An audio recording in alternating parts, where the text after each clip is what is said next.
never expect a job to go more than a season. 3 seasons is a success. Part of me thought this is definitely going to run a few seasons. I don't think anybody anticipated 9 seasons. I mean, it's rare that you get to produce a show that hits like this one has. It's so rich of a world, there was kind of no way that it couldn't last longer than it did. It really is a labor of love across an entire team, and I think that's what's made the series so special. The ponies are all different colors, they're all different shapes and sizes, they come from different parts of the world, and they all love each other regardless of what they look like, and I think it's so important to be a part of something that teaches inclusion. There is no cynicism, really. There's not a lot of sarcasm. It is very sincere. I mean, it sets a bar very high on so many levels. To know that it's had an effect on people all over the world, I think everybody was surprised. It's lightning in a bottle. I'm just glad we have it.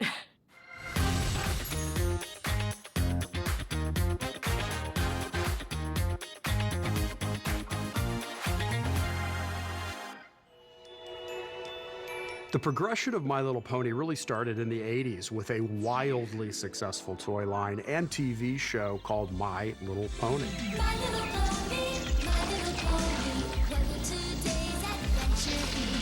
And it was all about empowering little girls and to show the characters with kind of a depth that we had never seen before.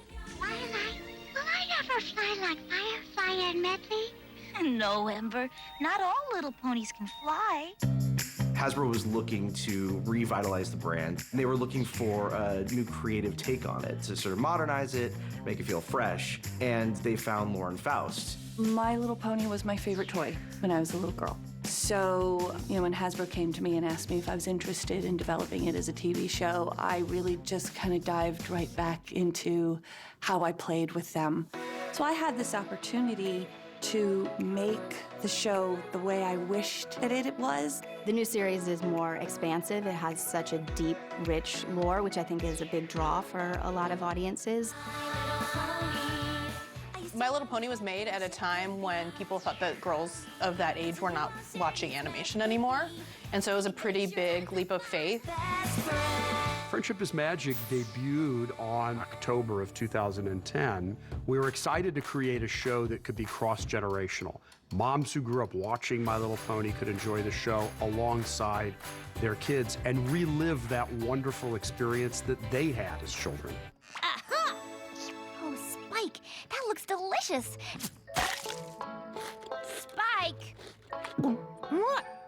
One of the things that really stood out about Lauren's vision for My Little Pony was the friendship theme. And it was such a strong theme, but it was also general enough that you could pull so many stories. This particular version was really all about these relationships, and all the kids want to be part of Equestria, part of this magical world that Lauren Faust had envisioned. There's these really relatable, adorable, endearing characters. These characters have flaws. But Twilight's taking me! How are you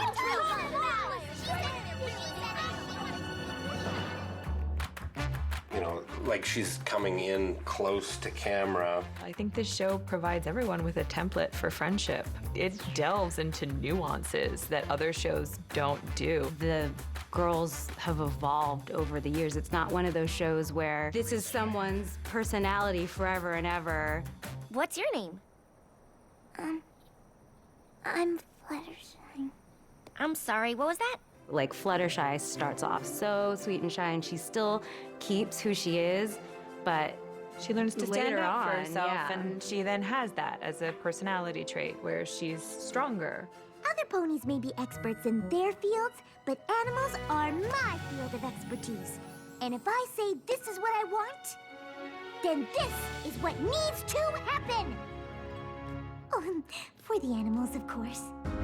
Almost 10 years ago, there really were not a lot of shows for girls that featured this kind of multi-dimensional character that they could relate directly to.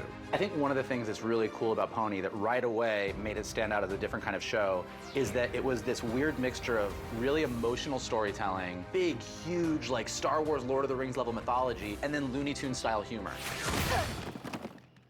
Are we talking about the Grand Galloping Gala? And that mixture and blend of all those things made it appealing to just a much wider audience than we would have expected. I think it's a good co-viewership show. I mean, adults can watch it with kids and both can take away what they need. At core, I always think you never write to kids, you write great stories, and that gets viewership. And I think My Little Pony is a perfect example of that. Our animation teams wanted something that both parents and kids could watch together with complete plot lines and dialogue that could really engage fans of all ages. I think for a kid, this show brings just really positive themes and really fun characters that they can see themselves in. And I think for the adult audience, it's an escape from a world that can be kind of stressful sometimes and a little dark. And even though we deal with dark things, we know at the end of the day, like, friendship is gonna prevail over everything, and that is a world in which I would love to live in. You did it! Only because you were here. What is great about the show is how people of all stripes, boys, girls, old, young, could look at it and see something in it that is reflective in themselves, something they could relate to. I think that it just tells good, honest, heartfelt stories. You know, Lauren did a really great job in setting it up. She created really strong archetypal characters, set a really good functional look for the show, and then after she moved on, you know, it was easy to take that and continue to run with it. I think audiences keep coming back because they're cute. And they love each other so much. That's something that you want to be a part of. What I really wanted to present in the show was that you don't always have to get along with somebody to still love them. Hey, Pinky. Sorry I accused you of misjudging Gilda. Looks like I'm the one who misjudged you. It's okay, Twilight. Even you can't be a super smart smarty smart pants all the time. It's fine, it's a triple. Let's leave it on one of the tracks for now. This is 25A, take. 31. I really thought I had my taste/memory formula figured out, but I was completely and totally wrong. My favorite part about working on the show is the people that I get to work with, no question. So, all I need to do is get Twilight to talk about a couple of memories? What do you mean, that's that? We don't have anywhere near enough memories for your section of the book. What exactly are you doing back here? Surely you have enough memories by now! Probably the biggest challenge with voicing Twilight Sparkle is that she's often quite wordy. We are not canceling! It's gonna be okay. It has to be okay. It's been so terrible so far that it can't possibly end up. Sorry. And we'll have, 70 lines an episode, and because I tape by myself, I'll be catching up, and sometimes I'll do 5 episodes in a row, and your voice gets tired even if you're not screaming, if it's just you for 4 hours. At the beginning, when we first started, I would always record Applejack first and then Rainbow Dash second, just so I could keep them separate. But over time, Applejack sort of maybe went through puberty or something. She got a little bit lower in my register. I saw a vision of us feuding and fighting. And then Rainbow Dash has always been a little bit higher. There's gonna be cider, squeaky, and I have to clench everything to get her voice out. The other cast members are incredible because they have done so much work. They're doubling roles or they're playing incidental characters, and they can pull these creative beings out of nowhere, like right out of left field. Twilight's so busy, the spa's the only place we could think of where we might run into her. Ah, Rainbow Dash! So good to see you again! And then she remembered the time I visited Cheese Sandwich and realized what my life's purpose was. Pinkie Pie, it's just she talks so incredibly fast. Isn't this exciting? Are you excited? Because I'm excited. I've never been so excited. Well, except for the time that I saw you walking into town and I went... Sometimes I'll do a line really, really fast, and then I'll get the note that no one understood anything that she just said. First, I woke Twilight up and fed her some of this amazing cake. And then she remembered the time I rescued Ponyville from the Parasprites. People ask me all the time if it's sped up in post, but it is not. You were right! This decompression thing is great! At the times when somebody else is up at the mic, you get to just enjoy it. And when it's your turn, you get to get up there and then tickle their funny bones, hopefully. So let's do one more time and just a hair quicker on each of those. As we work on the My Little Pony show, it really is a labor of love across an entire team.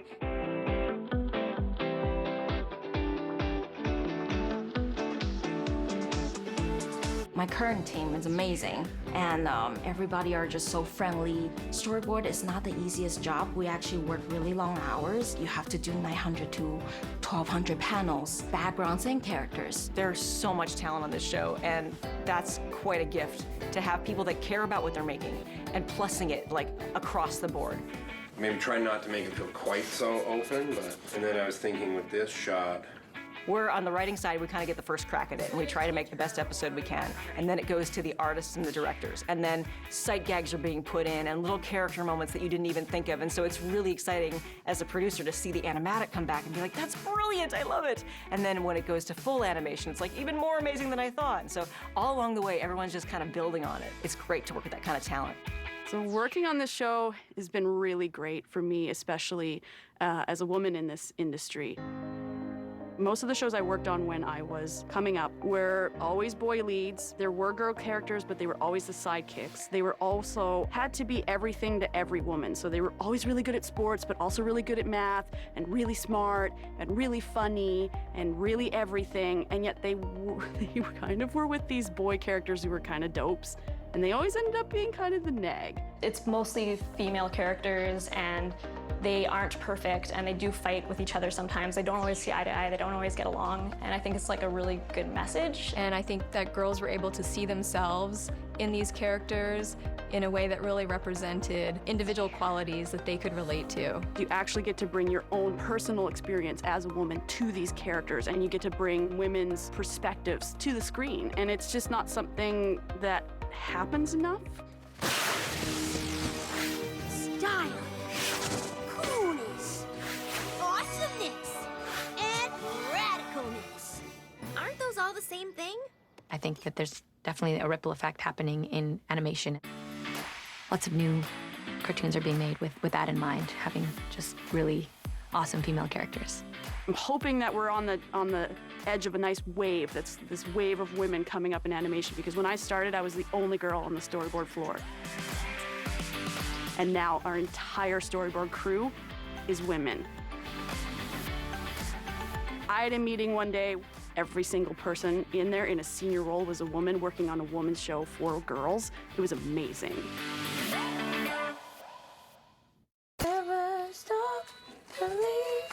So obviously it was kind of Big adventures waiting, obviously. One of the most exciting things about helming the show has been really working with an incredible cast and crew. We talk about like lightning in a bottle, just like the right people coming together. You have really good dynamic. Where the magic... And it's just really been very fun. It's like the last thing I heard is The music that's been written has been epic, really incredible musical theater style type of songs. It isn't that I'm ungrateful for all the things that I've earned. Twilight is a fun, quirky character. She's got tons of personality. I love being able to be the singing expression of her character because she's got so much depth. What my role is meant to be. I love that on My Little Pony, we did some big musical featured episodes, like song episodes. I am Pinky, the bestest party pony around. They're essentially like little mini musicals, so like 5 or 6 songs in one episode. Winter wrap up, let's finish our holiday cheer. Winter wrap up, 'cause tomorrow spring is here. 'Cause tomorrow spring is here. Every pony has times in their lives. And we create this really fun kind of musical theater storytelling experience. And we've done one of those almost every season, and that's something I'm particularly proud of. When I started out, I was unsure. I thought I knew all that I needed. Didn't know what to expect. The actors on this show are incredibly talented singers, which is such a blessing. And so they do get the songs in advance to practice to. They practice at home, they come in super prepared, and we get really down to the details of the performance that way.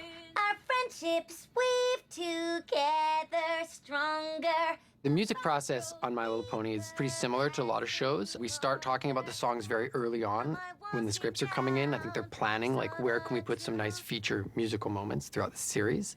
And the greatest spell you'll know. The songs are recorded with the rest of the dialogue so that they can animate to the songs. Each one of us has something special that makes us different, that makes us rare. I usually start songwriting with a very simple structure. So it'll just be piano, basic melody, and that's enough to send to all the rest of the creative team and have them give their input. And then from that point, we start adding the layers, and that's where, you know, we put in more voices and add the orchestra and all the guitars and all the instrumentation until the day that we come here and we record the actual cast. We've been very lucky on My Little Pony to have these incredibly talented guest stars appear and sing songs. So, like, we wrote a song for Felicia Day, John Delancey, and this season, Weird Al comes back. If you want laughter, then stick with cheese. Accordion solo! He does his, like, reunion song, which is amazing as well. This is where the magic happens. Best friends until the end of time. When I was a teenager, I always wanted to be a pop star. When I saw the result of doing a song and having it turn into basically an amazing music video, it's so cool to be a part of that. And like the little girl in me is going, I'm a pop star. Friends can change the world. Friends can change the world. I don't want it to be over. It's weird. It's like thinking about some of these song sessions and how I wanted to pull my hair out a lot of the time. And now I'm like, I'm never gonna have that again. Oh. Yeah, I like that one. That all work? Yep. My sister and I have ruled this land for quite some time, but even we know that change eventually comes to us all. And though we know it can be unsettling, it's as natural as the rising and setting of the sun and the moon. I think it's been a real honor to be able to end the show properly, not just have it stop, but give the characters and the world a bit of a proper send-off, maybe see a little bit of where the characters will go in the future, and say goodbye to characters that we've been with for 9 years. Now that this show is wrapping up and it's gonna be over, I have stockpiled ice cream in my freezer, and I've got some jammies, and there may be some crying. The thing that I'm the most proud of is that we've been able to reach so many people around the world with our positive messages about friendship, teamwork, and love. And I can't reiterate enough how grateful I am for the people who love the show and kept it living for so long. It's kind of a dream come true. It was a little bittersweet knowing that it was going to be the last season, and I've already spoken to fans at cons who are both devastated and satisfied that it's going out with a bang, and they appreciate that the show's been able to maintain this level of intrigue and entertainment for them. I think My Little Pony will leave a legacy of just really high-quality children's programming. I mean, it sets a bar very high on so many levels, whether it's the storytelling, the animation, the depth of characters, and I think that that's something I'm really proud to be a part of, and I think we've created something really special. It's like the end of an era. Or the beginning of an even more awesome era. All I know is whatever comes next is going to be perfect. This might be a once-in-a-lifetime thing. I mean, it's rare that you get to produce a show that hits like this one has. I'm really proud of the reach it had. I think everybody was surprised. And that's how Equestria was made. A show like My Little Pony is a show that only comes along like maybe once in your career, and it's rare to be able to work on a show that amazing for that long. You never expect a job to go more than a season or 2 seasons. 3 seasons is a success. There's a way of telling stories in My Little Pony, and there's a heart that you put into it that you put into every show you do after that. I don't know that it will ever reach the heights of My Little Pony, but it's something that I think we're all gonna try and do. It's so rewarding to be a part of something that's so beautiful. When I watch the show, I just feel so proud to be a part of it. The fandom was so unexpected. That's going to last and have a long life because it made an impact on so many people. Every time I look at the show or a billboard or any kinds of merchandise, you see the ponies and you have to smile. And knowing that it brings happiness to people all over the world is such a rewarding thing. Yay. Ugh, you're gonna cheer for me like that? Louder. Yay. The thing I'm most proud of about Friendship is Magic I'm proud that I could make a show for girls that was something legitimately entertaining to watch and wasn't talking down to girls or stereotyping them. My little pony, my little pony. Lauren is an incredible creative steward. She really led the charge in the beginning of Friendship is Magic. Now we have 4 films, music albums, TV specials, and an ongoing digital series on YouTube. And our spin-off series, Equestria Girls, launched in 2013 as a movie. Now coming up next is the new all CG My Little Pony movie, the second one, and we know that everybody is gonna love it. And we have a lot more things in store for the franchise. Stay tuned for lots more My Little Pony content. How the magic of friendship grows.